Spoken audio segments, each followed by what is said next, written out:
नमस्कार दोस्तों, आप सभी का फिर से स्वागत है आपके अपने चैनल रिव्यू हाउस पे। हमारे भारतवर्ष में बहुत सी रहस्यमय चीज़ें हैं जिनके बारे में बहुत कम लोग ही जानते हैं। हम अपने चैनल के माध्यम से आपके सामने ऐसे ही रहस्यमय चीज़ों की जानकारी लेकर के आएंगे। तो दोस्तों, आगे बढ़ने से पहले अगर आप इस चैनल पे नए हैं तो हमें बेल आइकन पे क्लिक करके इस चैनल को सब्सक्राइब करना ना भूलें। अगर वीडियो पसंद आई तो इसे लाइक करना ना भूलें। हमारे भारतवर्ष में बहुत से ऐसे मंदिर हैं जो प्राचीन काल से ही प्रसिद्ध हैं। इनका आर्किटेक्चर ऐसा है जो हमेशा हमें ये सोचने में मजबूर कर देता है कि इसका निर्माण कैसे किया गया। आज हम ऐसे ही एक मंदिर के बारे में बात करने जा रहे हैं। आज के वीडियो में हम बात करेंगे सोमनाथ मंदिर के बारे में। गुजरात के पश्चिमी तटों पे पास प्रभास पटल, जिसे आजकल सोमनाथ नगर के नाम से जाना जाता है, वहीं पे मौजूद है हमारा सोमनाथ मंदिर। ये भी कहा जाता है कि सोमनाथ मंदिर 12 ज्योतिर्लिंगों में से सबसे प्रथम है।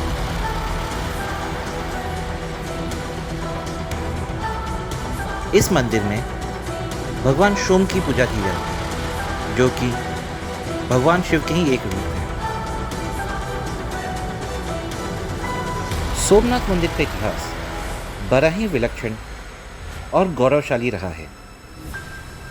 12 ज्योतिर्लिंगों में से पहला ज्योतिर्लिंग है सोमनाथ, एक वैभवशाली सुंदर शिवलिंग।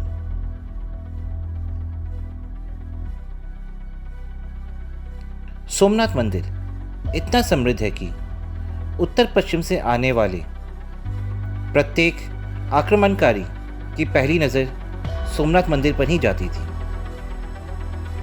अनेकों बार सोमनाथ मंदिर पर हमले हुए, उसे लूटा गया। सोना, चांदी, हीरा, मणिक, मोती आदि गाड़ियां भर भर के आक्रमणकारी लेकर के गए। इतनी संपत्ति लूटने के बाद भी हर बार सोमनाथ का शिवालय उसी वैभव के साथ खड़ा रहता था। लेकिन केवल इस वैभव के कारण ही सोमनाथ मंदिर का महत्व नहीं है। सोमनाथ का मंदिर भारत के पश्चिम समुद्र तट पर है और हजार वर्षों से ज्ञात इतिहास में इस अरब सागर ने कभी भी अपनी मर्यादा नहीं लांघी है। न जाने कितनी आंधी तूफान आए, चक्रवात आए, लेकिन किसी भी आंधी तूफान चक्रवात से मंदिर की कोई हानि नहीं हुई। इस मंदिर के प्रांगण में एक स्तंभ है। यह स्तंभ बाण स्तंभ के नाम से जाना जाता है। यह स्तंभ कब से वहां पर है बता पाना कठिन है। लगभग 6ठी शताब्दी में इस बाण स्तंभ का इतिहास में नाम आता है, लेकिन इसका अर्थ यह नहीं है कि बाण स्तंभ का निर्माण 6वें शतक में हुआ है। हो सकता है कि यह स्तंभ सैकड़ों वर्ष पहले से यहाँ पे मौजूद है। यह स्तंभ एक दिशा दर्शक स्तंभ है, जिस पर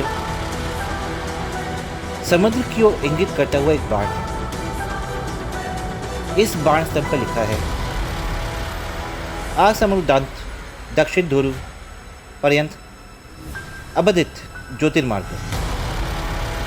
इसका अर्थ हुआ कि इस बिंदु से दक्षिण ध्रुव तक सीधी रेखा में एक भी अवरोध या बाधा नहीं है। अर्थात इस समूची दूरी में जमीन का एक टुकड़ा भी नहीं है। जब मैंने पहली बार इस स्तंभ के बारे में पढ़ा तो सिर चकरा गया। यह ज्ञान इतने वर्षों पहले हम भारतीयों को था, कैसे संभव है? और यदि यह सच है तो कितने समृद्धशाली ज्ञान की वैश्विक धरोहर हम संजोए हैं। संस्कृत में लिखे हुए इस पंक्ति के अर्थ में अनेक गूढ़ अर्थ समाहित हैं। इस पंक्ति का सरल अर्थ यह है कि सोमनाथ के मंदिर के इस बिंदु से लेकर दक्षिण ध्रुव तक अर्थात अंटार्कटिका तक एक सीधी रेखा खींची जाए तो बीच में एक भूखंड नहीं आता है। क्या यह सच है?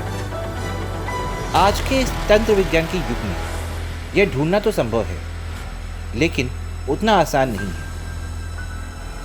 गूगल मैप में ढूंढने के बाद भूखंड नहीं दिखता है, लेकिन वह बड़ा भूखंड छोटे छोटे भूखंडों को देखने के लिए मैप को एनलार्ज करते हुए आगे गए।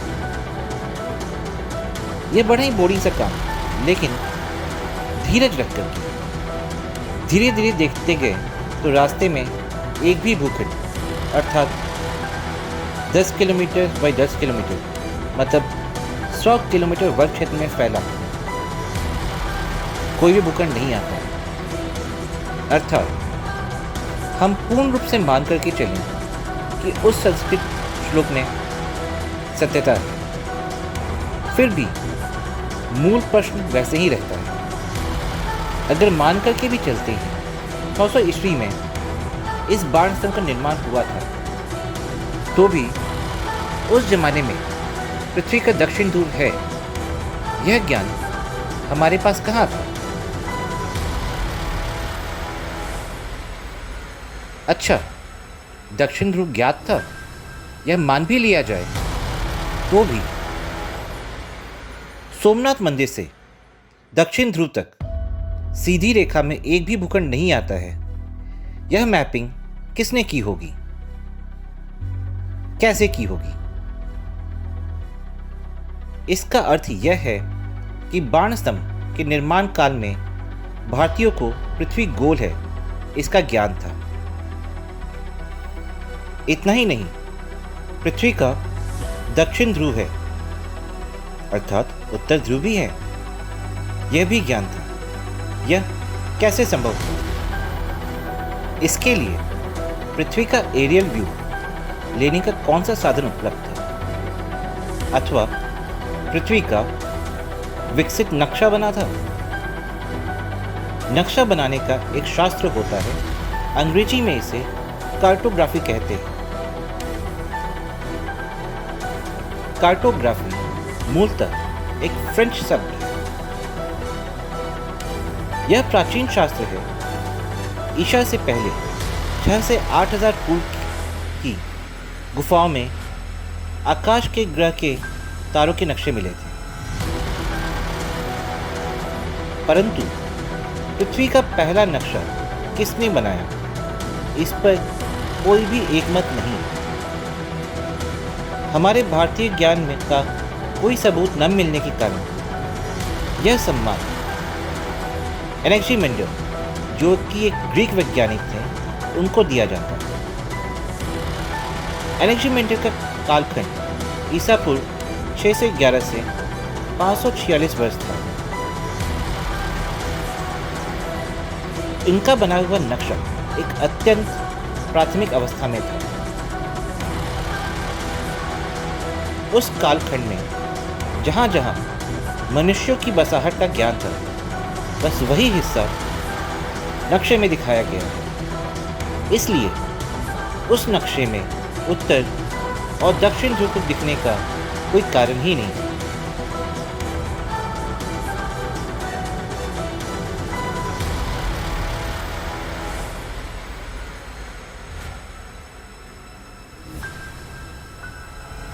आज की दुनिया के सबसे करीब पाए जाने वाला नक्शा हेनरिक मार्टेलस ने साधारणतः सन 1490 के आसपास तैयार किया था। ऐसा माना जाता है कि कोलंबस और वास्को डी गामा ने इसी नक्शे के आधार पर अपना समुद्री सफर तय किया था।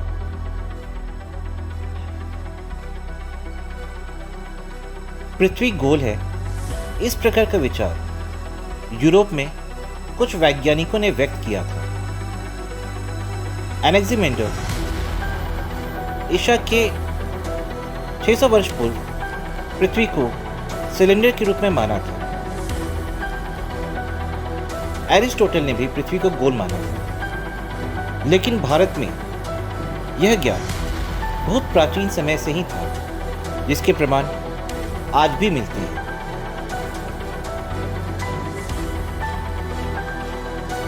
इसी ज्ञान के आधार पर आगे चलकर आर्यभट्ट ने सन 500 के आसपास इस गोल पृथ्वी का व्यास 4967 योजन है, अर्थात नए मानदंडों के अनुसार 39,668 किलोमीटर है। यह भी दृढ़तापूर्वक बताया।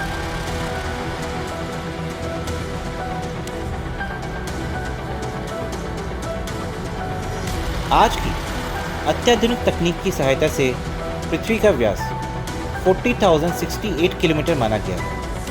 इसका अर्थात यह हुआ कि आर्यभट्ट के आकलन में मात्र 0.26% का अंतर रह गया, जिसे निग्लेक्ट किया जा सकता है। लगभग 1500 वर्ष पहले आर्यभट्ट के पास ऐसा ज्ञान कहां से आया?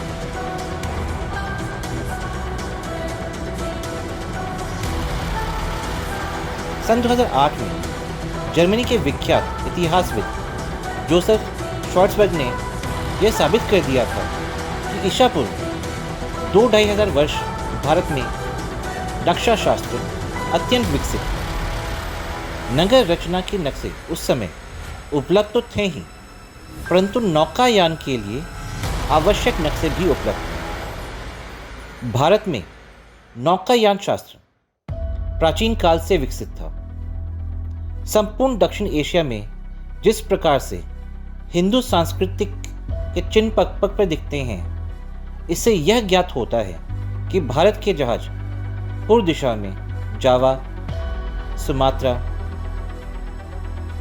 यवन द्वीप को पार करके जापान तक प्रवास करके आते थे। सन 1955 में गुजरात के लोथल में 2500 वर्ष पूर्व के अवशेष मिले, जिसमें भारत के प्रगत नौकायान के अनेक प्रमाण मिले। सोमनाथ मंदिर के निर्माण काल में दक्षिण ध्रुव तक दिशा दर्शन उस समय के भारतीयों का था, यह निश्चित है। लेकिन सबसे महत्वपूर्ण प्रश्न सामने आता है कि दक्षिण ध्रुव तक सीधी रेखा में समुद्र में कोई अवरोध नहीं है। ऐसा बाद में खोज निकाला गया, यह दक्षिण ध्रुव से भारत के पश्चिम तट तक बिना अवरोध के सीधी रेखा जहां मिलती है, वहां ज्योतिर्लिंग स्थापित किया। इसका जवाब तो अभी तक हमें नहीं मिला।